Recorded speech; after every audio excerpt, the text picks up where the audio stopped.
Halo, selamat datang di channel Rahasia Sukses. Kali ini kita akan membahas satu buku yang berjudul Who Moved My Cheese atau dalam bahasa Indonesianya, Siapa yang Memindahkan Kejuku. Ini adalah buku karangan dari Spencer Johnson. Buku ini adalah kisah mengenai dua orang manusia kecil yang bernama Ham dan How, dan dua tikus yang bernama Sniff dan Scary. Mereka berada di sebuah labirin, mencari sebuah keju yang tiba-tiba tidak ada di tempat yang sebelumnya. Ini merupakan cerita mengenai perubahan. Setiap karakter mewakili perilaku yang berbeda-beda ketika menghadapi perubahan tersebut. Dan keju itu adalah lambang dari kesuksesan atau hal yang kita inginkan di dalam hidup kita. Ini adalah pelajaran yang saya dapatkan dari membaca buku ini. Dan apa yang harus kamu lakukan ketika seseorang memindahkan apa yang sudah kamu punya sebelumnya? Pertama, berhenti terlalu banyak berpikir tentang kejumu dan mulailah mencari itu. Dua tikus di dalam labirin disebut sebagai Sniff dan Scary. Mereka menghabiskan hampir seluruh waktunya dengan berlari ke atas, ke bawah, di sepanjang koridor di labirin tersebut untuk mencari keju. Cari di setiap sudut, di setiap jalan buntu, dan terus mencari apakah di sana ada keju atau tidak. Jika tidak, mereka berbalik dan mencari lagi keju tersebut. Itulah pola mereka. Walaupun itu tidak terlihat efektif dan tidak terstruktur, itu ternyata membuat mereka dapat menyimpan banyak energi dan waktu. Sedangkan Ham dan How, dua manusia kecil itu, selalu menghabiskan hari-hari mereka di labirin untuk mencari keju. Tapi bukan karena mereka lapar.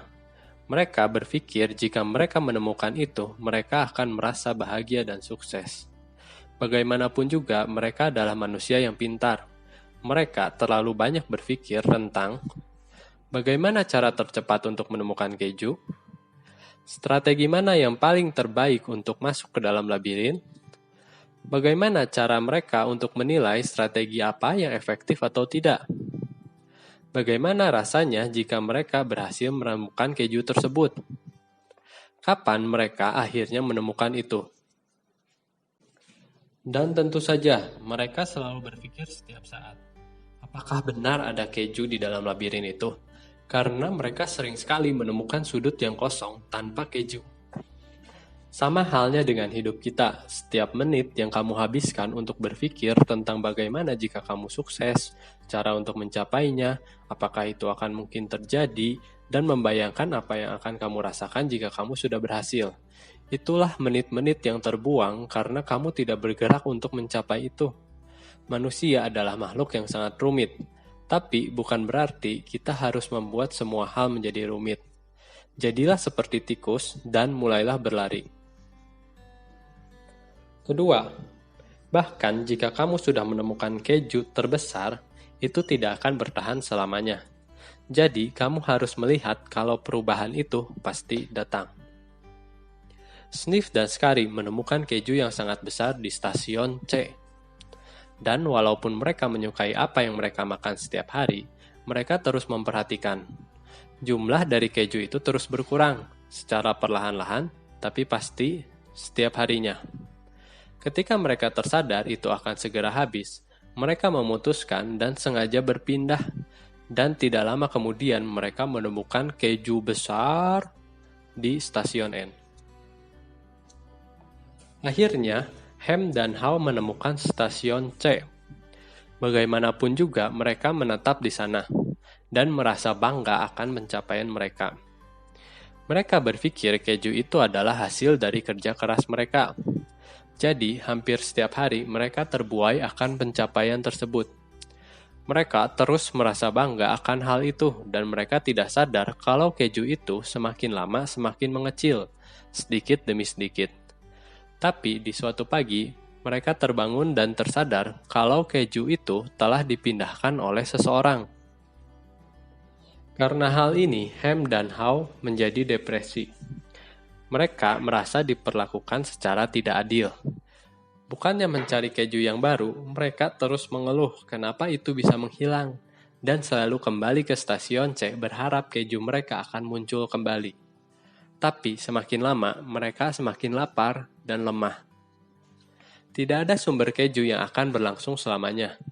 Perubahan akan selalu terjadi, cepat atau lambat.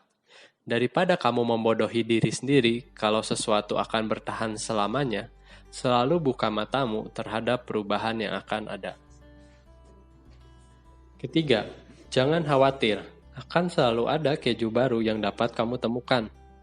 Detik di saat kamu mulai bergerak, hal-hal akan berubah juga menjadi lebih baik.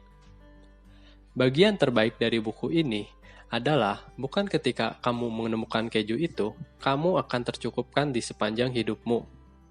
Akan ada selalu keju baru yang dapat kamu temukan. Ternyata jatuh sakit, karena dia hanya terus berdiam diri. Jadi How memutuskan untuk mencari keju yang baru itu sendirian. Ketika How mulai melangkah, situasinya menjadi lebih baik. Ya, dia segera menemukan bagian-bagian kecil dari keju-keju itu, baik di sini maupun di sana. Tapi ini jauh lebih baik daripada dia hanya terdiam dan dilumpuhkan oleh rasa takut. Setelah kamu menemukan keberanian untuk terus melangkah, walaupun kamu takut pada awalnya, cengkraman ketakutan yang ada padamu tidak akan sekuat seperti sebelum kamu melangkah. How menyadari kalau ketakutan yang terus ditumpuk di dalam pikirannya itu lebih besar daripada tantangan sebelumnya yang dia pernah hadapi. Dengan penuh kepercayaan diri, dia terus menelusuri labirin sampai akhirnya dia menemukan Sniff dan Scary di stasiun N, di mana mereka bertiga berbagi keju yang besar yang mereka temukan. Terima kasih sudah menonton video ini. Jangan lupa like atau komen jika ada yang ingin kalian tanyakan, share dan diskusikan dengan teman kalian, dan yang paling penting, tekan tombol subscribe. Sampai bertemu di video selanjutnya.